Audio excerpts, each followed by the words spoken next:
Benvenuto alla Presidente Montedoro, benvenuto a Vantaggi, direttore. È un onore per noi oggi ospitarvi al Convento di San Francesco, una delle strutture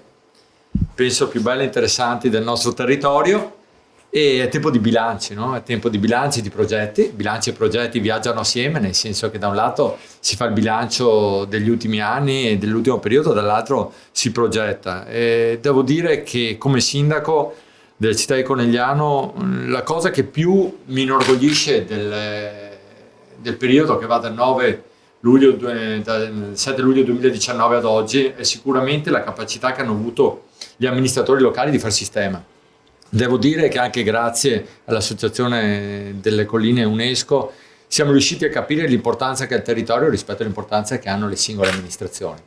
Questo è un salto di paradigma che è importante, su quale abbiamo lavorato tanto,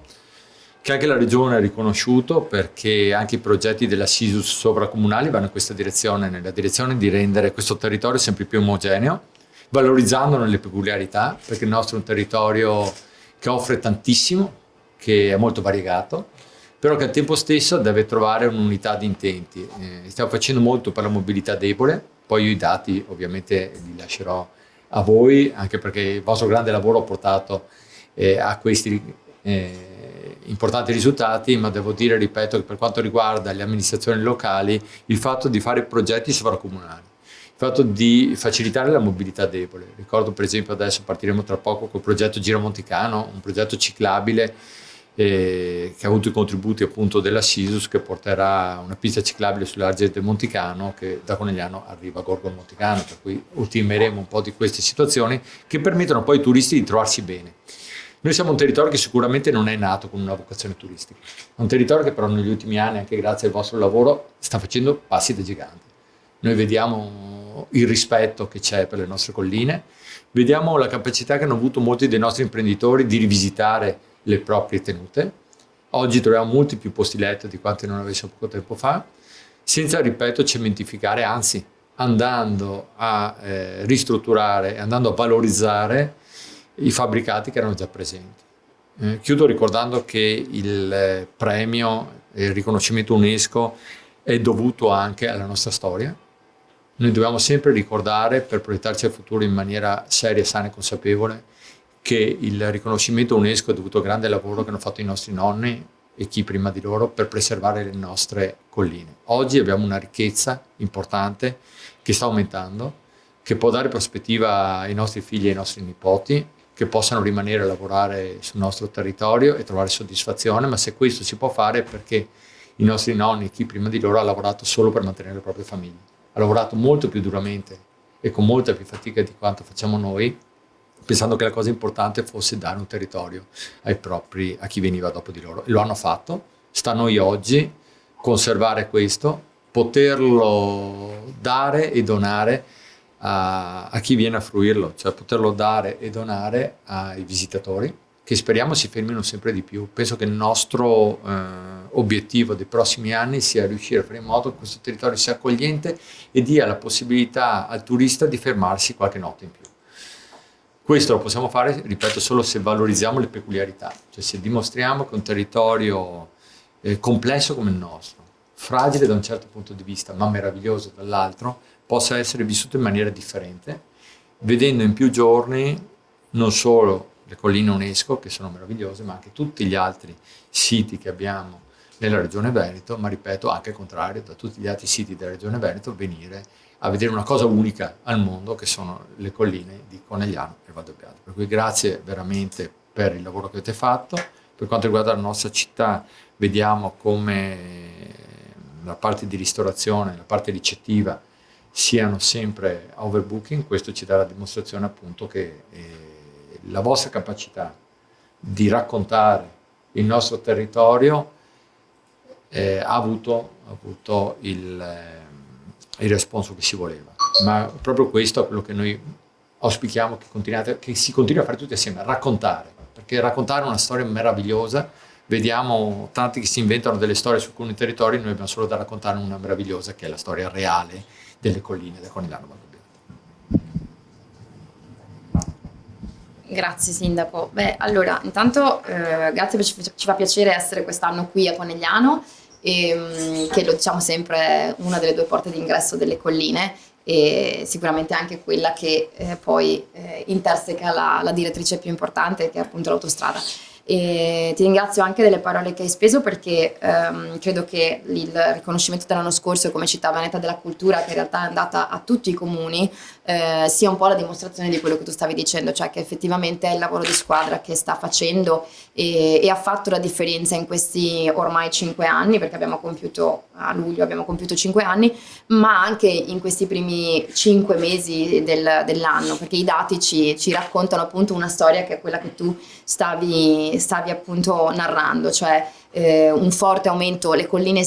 anche quest'anno, nei primi mesi, si confermano la prima destinazione turistica per crescita percentuale in Veneto rispetto all'anno precedente. Stiamo parlando di una media nei primi 5 mesi di circa il 16%, e rispetto all'anno pre-Covid, che è quello che oggi viene sempre preso a riferimento, addirittura più del 20% di presenze, e con soprattutto, questo ci tengo a ricordarlo, una forte destagionalizzazione, che poi era uno degli obiettivi che ci eravamo dati come associazione, proprio perché quello che noi diciamo sempre è bene il turismo, ma un turismo che non porti pressione, ma che sia sostenibile. Ed è chiaro che la sostenibilità in primis deriva anche dalla nostra capacità di distribuire il turista durante l'anno. Le colline hanno sempre avuto un turismo molto inferiore rispetto a quello che noi abbiamo avuto grazie al riconoscimento UNESCO, ma in genere concentrato in alcuni mesi dell'anno, che poi sono quelli centrali, sono quelli estivi, per capirci, fine primavera, estate, mentre sia l'autunno che l'inverno sono sempre stati poco attenzionati. Noi abbiamo avuto quest'anno dei dati straordinari, perché stiamo parlando di oltre il più 40% nel mese di marzo, circa il più 18-19% il mese di febbraio, e il mese di gennaio più 23-24%. Questo ci sta appunto a dire che il lavoro che stiamo facendo, da un lato sicuramente come associazione, ma io le dico grazie a voi, grazie alle amministrazioni comunali che ci hanno creduto, ci stanno credendo, è un lavoro che va nella giusta direzione. Abbiamo in mente altri progetti, nuovi progetti, che in realtà coinvolgeranno tutte le amministrazioni comunali, e questo diventa fondamentale anche grazie al loro contributo. E oggi ci faceva piacere raccontarvelo, sapete che ormai è diventato un appuntamento fisso quello del pre-agosto, proprio perché ci fa piacere un pochino dire che cosa abbiamo in mente, perché soprattutto poi i mesi, chiaramente l'autunno diventa anche la rinascita, no? dopo l'estate. Inizieremo con la mostra del cinema di Venezia, dove presenteremo il nuovo video emozionale delle colline, e un documentario invece sul cammino del Prosecco di Conegliano e Valdobbiadene, che, lo ricordo, ha compiuto un anno anche lui l'8 di luglio, e ha registrato 3.500 iscrizioni provenienti da 35 paesi fuori dall'Italia. Anche questo ci conferma il dato che noi abbiamo regionale sulla provenienza dei turisti. Parliamo di praticamente il 50%, 46% estero, e che è in crescita. Quindi questo significa che le colline non sono più una meta desiderata soltanto dal vicinato, quindi dai veneti, per capirci, ma anche dallo straniero. E quindi è chiaro che il pacchetto che noi riusciamo a offrire diventa strategico, proprio per continuare ad avere questo appeal, soprattutto sull'estero, perché andare all'estero significa per noi portare una parte di Veneto, e quello che dicevi tu, essere poi il valore aggiunto, che è un sito UNESCO. Ricordiamo che con l'ingresso come MAB anche dei Colli Euganei, il Veneto oggi ha il primato per patrimoni dell'umanità. Inizieremo appunto con la mostra del cinema, per poi continuare con una collina di libri, la nostra rassegna culturale che riprende con ottobre. E poi una cosa a cui noi tenevamo tantissimo con il direttore Giuliano, anche per il lavoro che aveva già fatto prima nella sua vita precedente, e che secondo noi sarà veramente un fiore all'occhiello, finalmente riusciamo a realizzare la mostra con National Geographic,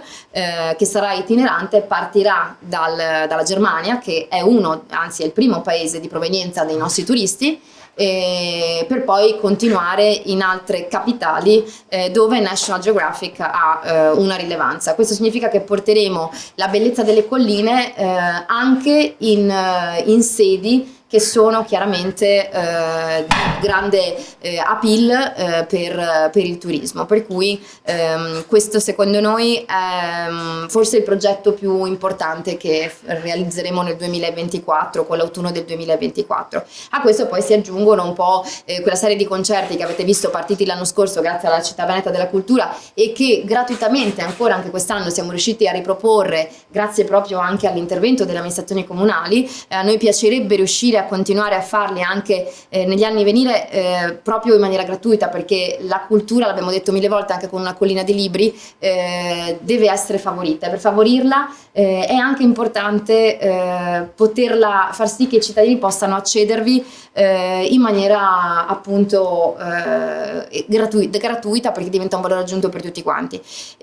Partiremo con Armonie 2024, che sono una decina di eventi sparsi sulle colline, eventi musicali, perché ci siamo accorti che effettivamente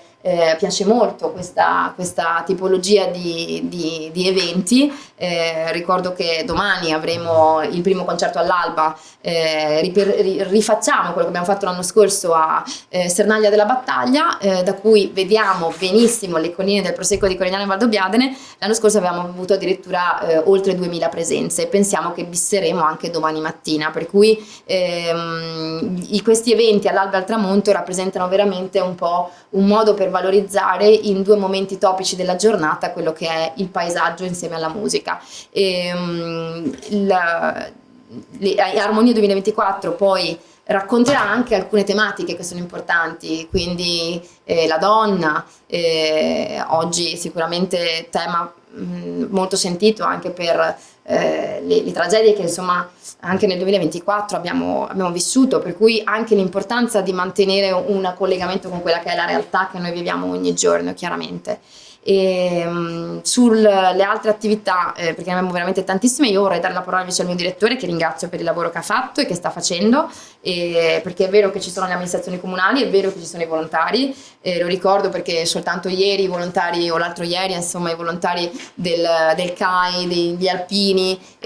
hanno liberato il cammino, che chiaramente l'avete visto con il metodo che abbiamo avuto, che è stato finalmente inclemente per certi aspetti, perché venivamo da un anno di siccità gravissima che aveva causato grosse difficoltà anche sulle colline,